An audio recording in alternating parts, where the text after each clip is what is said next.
Susipinusijos tralo trosai traukė žvejybinį tralerį Antares, priversdamos jį pasvirti į dešinį bortą ir apsiversti. Povandeninis laivas tempia apvirtusi tralerį paviršiumi, kol galiausiai Antares nugrimsta po vandeniu ir tralo trosai trūksta.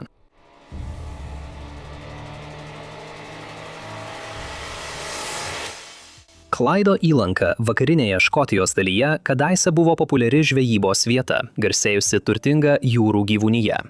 Galiausiai pramoninė tralavimas buvo uždraustas, nes pagrindiniai žuvų ištekliai žlugo, tačiau iki tol šiuose vandenyse dirbo nuo 80 iki 100 tralerių, dažniausiai nedidelių laivų, kurių ilgis siekia nuo 10 iki 21 metro. Šie laivai taikėsi į žuvis gyvenančias netoli jūros dugno, tokias kaip menkės, juodadėmės menkės, merlangai ir polakai. Žvejybos laivas Antares, pastatytas 1965 metais ir bazuotas Carradale, buvo vienas iš šių tralerių. Tai buvo medinis laivagalinis traleris su 4 žmonių įgula, šiek tiek ilgesnis nei 17 metrų ir apie 3 metrus pločio, galintis plaukti iki 8 mazgų greičiu. 1990 m. lapkritį Antares buvo paruoštas pelaginiai arba vidurinio vandens sluoksnio traliniai žvejybai. Žvejyba Klaido įlankoje buvo pelninga, bet pavojinga. Gilūs vandenys, stiprios srovės ir sudėtingi potviniai reikalavo atidaus navigavimo. Tai taip pat buvo svarbi teritorija Britanijos kariniam laivynui. Jo didenybės karinio jūrų laivyno bazė Klaidas, esanti Faslane prie Gerloch, buvo pagrindinė karališkojo laivyno bazė ir Didžiosios Britanijos branduolinių povandeninių laivų flotilės centras, įskaitant kai kuriuos ginkluotus Trident raketomis. Bazėje buvo įsikūrusios kelios tiek branduolinių, tiek dyzelinių povandeninių laivų eskadrilės. Vienas iš jų buvo Trafalgar klasės atakos povandeninis laivas HMS Trenchant, kuriame tarnavo 120 įgulos narių. Trenchant buvo branduoline energija varomas povandeninis laivas, 82 metrų ilgio, 9 metrų pločio, įskaitant valdymo pelekus ir 15 metrų gylio nuo viršutinės komandų bokštelio dalies iki kylio. 1990 m. lapkričio 12 d. HMS Trenchant išplaukė iš Klaido povandeninių laivų bazės Faslane, kad tarnautų kaip mokomasis laivas 6 karininkų kursantams, dalyvaujantiems povandeninių laivų vadų kurse. Šis kursas, žinomas kaip Perisher kursas, yra sunkiausia karališkojo laivyno programa, skirta patikrinti, ar karininkai tinkami vadovauti povandeniniam laivui.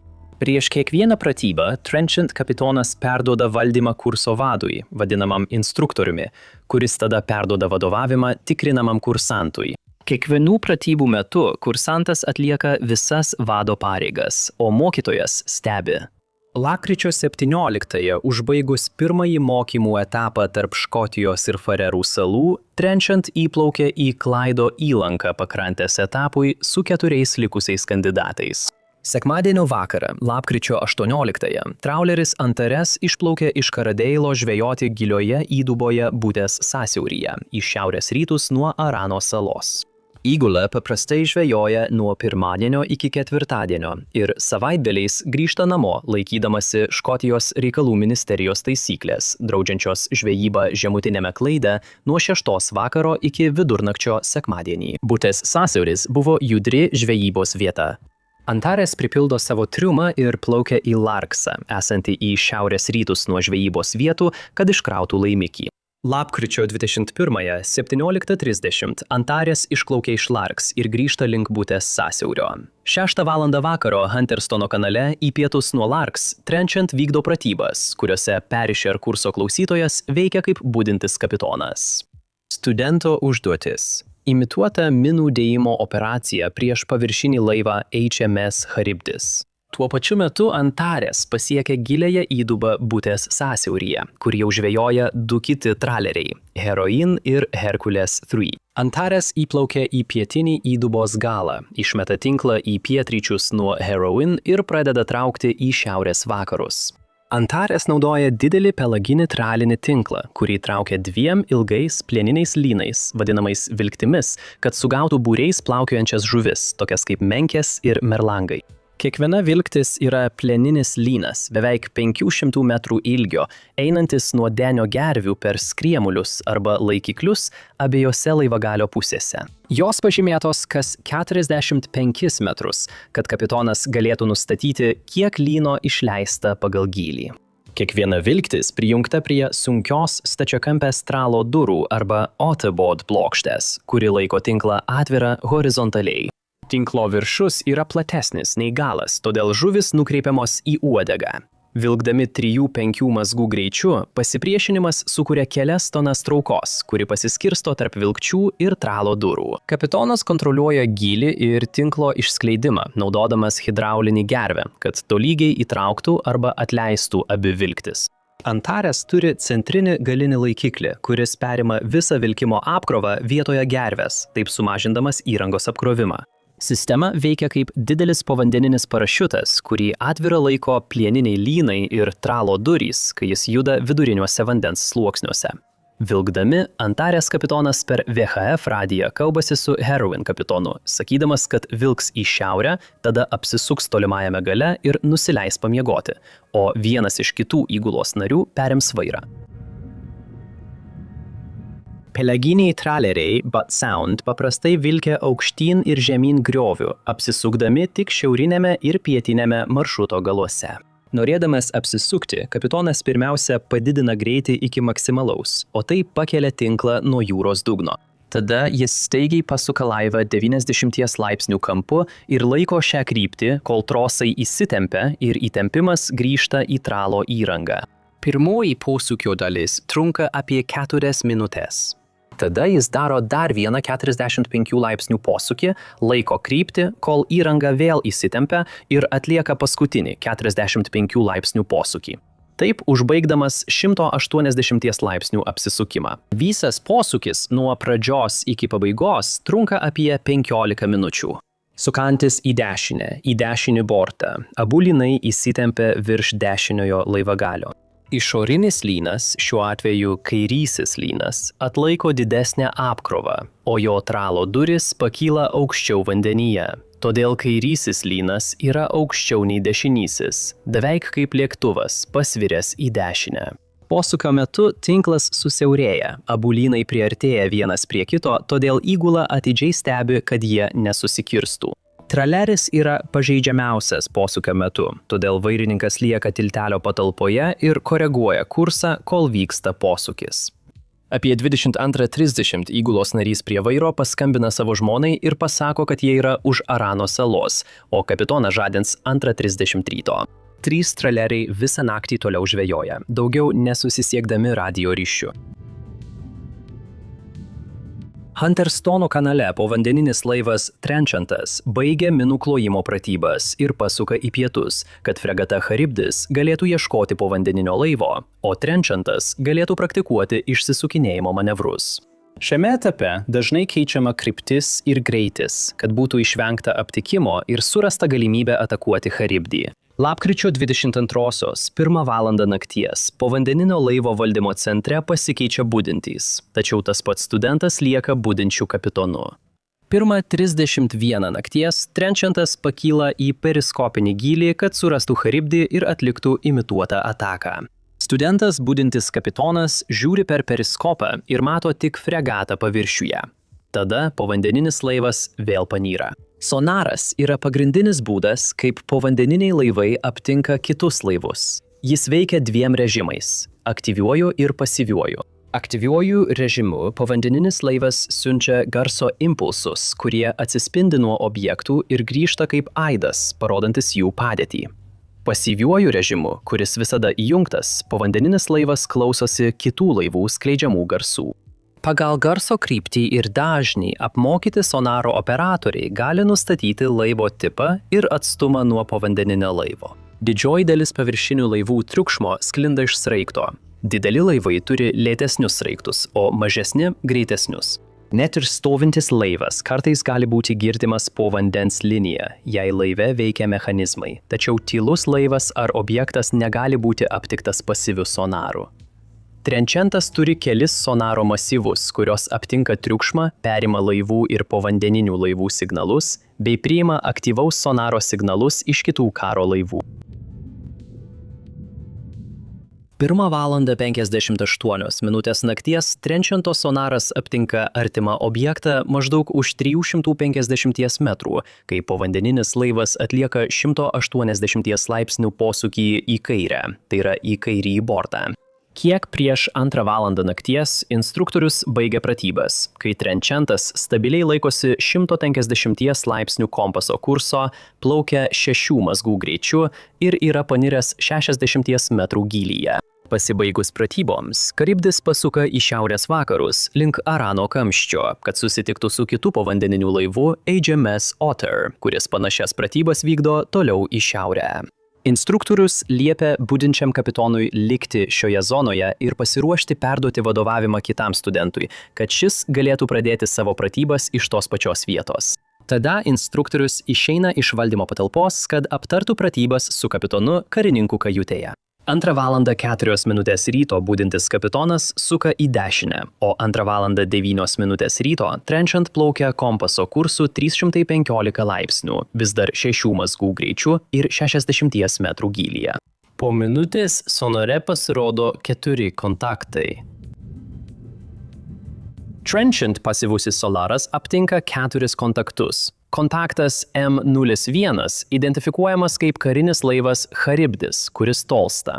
Kontaktai 03 ir 05 klasifikuojami kaip žvejybiniai laivai, o kontaktas 45 užregistruotas kaip pakrančių laivas, bet taip pat gali būti žvejybinis laivas. Paviršiuje Charybdis stebėtojai mato 2 tralerius, prasilenkiančius vienas su kitu. Heroin tempia tinklus į šiaurės vakarus, o Antares į pietryčius, maždaug 370 metrų atstumu, prasilenkdami kairiaisiais bortais. Sonaro operatorius praneša. Kontaktas 05 kairiajame priekyje, azimutas 304 laipsniai. Tai reiškia, kad žvejybinis laivas pasirodo tiesiai priešais, kairėje povandeninio laivo pusėje. Ko sonaro operatorius nežino, tai kad garso šaltinis nėra vienas, o 2 laivai – Antares ir Heroin. Jų kryptis pasyviame sonare sutampa. Kadangi pasyvus sonaras nerodo atstumo, abu traleriai atrodo kaip vienas, maždaug tą pačią kryptimi. 2:13 nakties sonaro operatorius praneša, kad kontaktas 05 yra triukšmingas taikinys su pastovia kryptimi. Pastovi kryptis reiškia, kad kryptis nuo povandeninio laivo nesikeičia. Laivas gali plaukti lygia grečiu kursu su povandeniniu laivu. Jo atstumas gali didėti arba mažėti. Pastovi kryptis neleidžia povandeninio laivo įgulai apskaičiuoti atstumo. Jie negali nustatyti, kaip toli yra laivas. Norėdami apskaičiuoti atstumą, jie turi nustatytas instrukcijas, kurios reikalauja atlikti atstumo nustatymo manevrą. Jiems reikia pakeisti kursą arba greitį, kad priverstų pasikeisti kryptį, bet jie nekeičia nei kurso, nei greičio. 2:16 ryto kontaktas 05 užfiksuotas 306 laipsnių kryptimi. Lėtai pasislenka į dešinę ir rodo 35 decibelus triukšmo matuoklyje. Tuo metu Antares daro įprastą posūkį link pietinio savo vilkimo galo. Pagreitėja, kad pakeltų tinklą. 2:17 ryto kontakto 05 pelengas pasislenka iš 306 laipsnių į 322 laipsnius. Garsas stiprėja, o sonaro operatorius praneša, kad jis greitai juda į dešinę. Budintis kapitonas perduoda pareigas kitam studentui, kuris jį pakeis, ir reaguoja į sonaro pranešimus apie artimą kontaktą dešinėje pusėje, dešiniajame borte, ir įsako 15 laipsnių pasukti vairą į kairę, tai yra posūkį į kairę. Tada jis padidina posūkį iki 30 laipsnių. 2:18 nakties Trenchantas juda 300 laipsnių pagal kompasą, o kontaktas 05 juda 355 laipsniais pagal kompasą. Ir jie prasilenkia vienas su kitu maždaug 180 metrų atstumu paviršiuje. Paviršiuje Heroin budėtojas mato, kaip Antaris suka į dešinį bortą, kad pradėtų dar vieną šiaurės vakarų vilkimą. Tada jis atkreipia dėmesį į Herkulesą 3, kuris vilkia į pietryčius. Priešais juos Trenchanto budintis kapitonas duoda naują kursą – 260 laipsnių. Praėjus 45 sekundėms Trenchanto valdymo patalpoje esantys karininkai ir įgula išgirsta metalo dūžius ir braižymasi, kai povandeninis laivas susiduria su antariu, tralu, lynais ir skėtikliais. Pirmiausia, dešinėje paliečia laisvas dešinysis lynas, po to įtemptas kairysis lynas kairėje, kuris užsikabina už Trenchanto dešinės pusės ir įstringa po paristomo pagrindo plokšte. Tai nedidelis sonaro korpusas priekyje nuo bokštelio. Per kelias sekundės susipynę lynai timpteli antarių į dešinę, apverčia jį aukštyn kojomis. Jūros vanduo greitai plūsta pro atvirą dešinės pusės vairinės langą. Trenchantas tempia apverstą tralerį paviršiumi tol, kol šis yra įtraukiamas po vandeniu ir lynai trūksta. Antaris vėl iškyla į paviršių, apverstas, matosi tik priekinė laivo dalis. Sonaro operatorius iš karto praneša, kad tikriausiai užkliuvo tralo tinklas. Budintis kapitonas duoda įsakymą sustabdyti variklius. Smūgio metu navigacijos karininkas pažymi Trenchanto buvimo vietą – 55 laipsniai, 39 minutės ir 5 sekundės šiaurės platumos, 5 laipsniai, 3 minutės ir 3 sekundės vakarų ilgumos, o apskaičiuota kryptis tarp 2,85 ir 2,89 laipsnių. Budintis karininkas įsako įgulai pasiruošti grįžti į periskopo gylį. Taip pradedama standartinė įgulos procedūra. Visi užima savo vietas ir laukia nurodymų. Praėjus 45 sekundėms po susidūrimo, instruktorius ir Trenchant kapitonas įeina į valdymo patalpą, išgirdę triukšmą, o navigacijos karininkas juos informuoja apie situaciją. Greitai įvertinęs situaciją 2:22 ryto, instruktorius perima vadovavimą iš budinčio kapitono ir įsako lėtai judėti pirmin 5 mazgų greičiu, pasukus vairą 30 laipsnių į kairę, kas leidžia Trenchant pasukti į 0,90 laipsnių kursą. Tuo metu povandeninis laivas pakyla iki 37 metrų gylio. Instruktorius delsia iškilti į paviršių, kol neįsitikina, kad virš jų nėra jokių paviršinių laivų. Įgula tikrina, ar nėra kontaktų paviršiuje ir bando vėl aptikti kontaktą 0,5, bet jie jo nemato savo sonare. Prieš Trenchant stabilizuojantis 0,90 laipsnių kursu, operatorius prie povandeninio telefono pagauna garsą, apibūdinamą kaip jūros sutrikimas, po kurio seka trumpas sraigto užsivedimo garsas, trunkantis tik 5 ar 6 sekundės. Tai Antarės skendimo garsas. 2:39 ryto. Manevruodamas, kad išvengtų galimų paviršiaus kontaktų, Trenchant pakyla į periskopo gylį. Instruktorius apžvelgia teritoriją ir pamato 2 žvejybinius laivus arti vienas kito – Heroine ir Hercules 3, tačiau jokių kitų artimų kontaktų su povandeniniu laivu nepastebi. Jie iškelia radio anteną ir susisiekia su Charibde, kad paklaustų, ar kuris nors žvejybinis laivas pranešė apie problemas. Charibdis atsako, kad jie nieko neįprasto negirdėjo. Tada instruktorius perduoda valdymą atgal Trenchant kapitonui, kad šis užbaigtų iškilimą į paviršių. Paviršiuje žvejybinio laivo Heroine budėtojas ir Hercules 3 kapitonas kalbasi per VHF radiją. Jie nemato Antarės šviesos, taip pat nemato laivo savo radare. Jie mano, kad jis pajudėjo į pietus, išplaukė iš šios zonos ir tęsė žvejybą. Orai ramūs, vėjas silpnas, nepastovus, dangus giedras, matomumas apie 7 jūrmyles. Jūros temperatūra yra apie 11 laipsnių Celsijaus, o oro temperatūra apie 6 laipsnius Celsijaus. Šioje vietovėje nėra reikšmingos potvinių srovės. 2:52 ryto Trenchantas iškyla į paviršių kapitono vadovaujamas. Įgula apžiūri laivą ir randa vielą su grandinės gabalu apsivijusiu aplink povandeninio laivo Paris Dome. Viela eina nuo dešiniojo borto, kur grandinė įstrigusi kupolo stiklo pluoštų sustiprintoje plastiko dalyje. Ji eina aplink kupolo priekį, panyra į vandenį kairiajame borte ir stipriai įtempta tęsiasi atgal. Trenchanto įgula naudoja reples grandinėms kirpti. Dauguma vielos ir tinklo yra nukerpami ir nukrenta ant jūros dugno. Likusi viela ir grandinė paliekamos kaip įkalčiai. Instruktorius vėl susisiekia su Charybde ir klausia, ar buvo pastebėta ar girdėta kas nors neįprasto. Atsakymas yra neigiamas. Tada jis transliuoja per VHF 16 kanalų ir kitais kanalais, šaukdamas 2 žvejybinius laivus, kuriuos anksčiau matė į pietus nuo Kumbresų. Heroine budėtojas išgirsta šaukimą, bet jį ignoruoja, manydamas, kad jis skirtas kitiems laivams, nes Heroine jau yra į šiaurę nuo Kumbresų. Maždaug 3:15 ryto, nieko neišgirdęs per radiją, instruktorius apie įvykį praneša Fastlane operacijų centrui. Jis praneša jiems, kad Trenchantas susidūrė su tralu, tačiau mano, kad žvejybinis laivas, kuris dalyvavo įvykyje, yra saugus.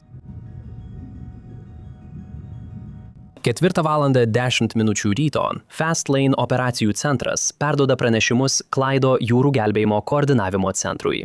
Clydo gelbėjimo centras bando gauti daugiau informacijos ir transliuoja per VHF 16 kanalą visiems žvejybiniams laivams į pietus nuo Kumbresų, tačiau niekas neatsako. 4:15 ryto Fastlane operacijų pareigūnas paskambina Clydo žvejų asociacijos sekretoriui pranešti apie incidentą. Trenchantas lieka paviršiuje, kol kapitonas įvertina situaciją. Vienas iš 2 netoliese esančių tralerių praplaukia arti, tačiau abu laivai neužmezga ryšio. Lygiai 5:00 ryto, esant ramioms paviršiaus sąlygoms, be jokių pavojaus signalų ir tik su nedideliais pažeidimais, kapitonas nusprendžia tęsti mokymų pratybas. Jie praneša Fastlane, tada Trenchantas panyra ir tęsia savo operacijas. Vėliau tą rytą Clydo žvejų asociacijos sekretorius patikrina vietinius uostus, ar yra kokių nors žinių iš su incidentu susijusio laivo. Tačiau niekas apie jokį incidentą nežino. 8:47 ryto jis vėl paskambina Clydo gelbėjimo centrui, ragindamas juos išsiaiškinti, kuris laivas buvo įtrauktas ir patvirtinti, kad jie yra saugūs. Clydo gelbėjimo centras pradeda susisiekti su rajone esančiais traleriais. 9:43 ryto, pasikalbėjęs su Heroine kapitonu, jie supranta, kad Antares gali būti dingęs. Jie bando susisiekti su Antares, bet negauna atsakymo. Jie ieško uoste, bet nieko neranda. Gelbėjimo centras paprašo Karališkosios karinio jūrų laivyno oro bazės Prestvike nusiųsti sraigtasparnį paieškai į pietus nuo Garrochhead. 10:57 ryto sraigtasparnis pastebi žuvų dėžes ir naftos dėmę. Todėl pradedama plataus masto paieška, pasitelkiant kitą sraigtasparnį, gelbėjimo valtis iš Lamlošo ir Trūno bei vietinius žvejybos laivus. Vietos gelbėtojai važiuoja pakrante ieškodami žmonių ar daiktų, ką galėjo išmesti ant uolų. Heroine ir Herkulesas 3 nustoja žvejoti, ištraukia tinklus ir prisijungia prie paieškos. Apie 12:00 dienos Trenchantas grįžta į Fastlane po treniruočių pratybų. Mažiau nei valandą iki prišvartavimo įgula sužino, kad dingo žvejybos laivas. Charybdisas juda į pietus po pratybų su HMS Oteriu. Jis yra atšaukiamas, kad padėtų paieškoje. 13:20 val. Charybdisas pasiekia teritoriją ir perima vadovavimą vietoje. Žvejybos laivas Britanija praneša apie dar vieną naftos dėmę. Heroine ir Heraklis 3 vyksta į tą vietą atlikti Antarės paieškos su sonaru. Apie 14 valandą jie jūros dugne randa naują nuolaužą, esančią 55 laipsnių 39 minučių 5 sekundžių šiaurės platumos, 5 laipsnių 3 minučių ir 5 sekundžių vakarų ilgumos pozicijoje. Po 30 minučių Charybdisas gauna koordinates ir pažymi vietą paviršinių plūdurų. Paieška paviršiuje ir pakrantėje išgyvenusiųjų tęsiama su 40 paieškos ir gelbėjimo laivų bei 33 žvejybiniais laivais. Lapkričio 23-ąją karališkasis jūrų pagalbos laivas Toreadoras patvirtina, kad nuolauža yra Antarės. Ji guli maždaug 150 metrų gylyje po vandeniu, nukreipta į šiaurės rytus. Ilsisi ant dešiniojo borto. Antarės praradimas yra viena iš išsamiausiai dokumentuotų bylų susijusių su karališkojo laivyno povandeniniu laivu. Oficialus tyrimas lėmė saugumo gairių rinkinį, kuris dabar taikomas visiems karališkojo laivyno ir užsienio povandeniniams laivams, veikiantiems Didžiosios Britanijos vandenyse. Ataskaitoje padaryta išvada, kad vienintelė susidūrimo priežastis buvo dalinis budėjimo organizavimo ir standartų sutrikimas laive Trenches. Nuo 1980 iki 1990 metų jūrų avarijų tyrimų skyrius ir Karališkasis laivynas užfiksavo daugiau nei 15 povandeninių laivų ir tralų tinklų susipainiojimų, daugiausia pasibaigusių sugadinta įranga, o ne žmonių ar laivų netektimi.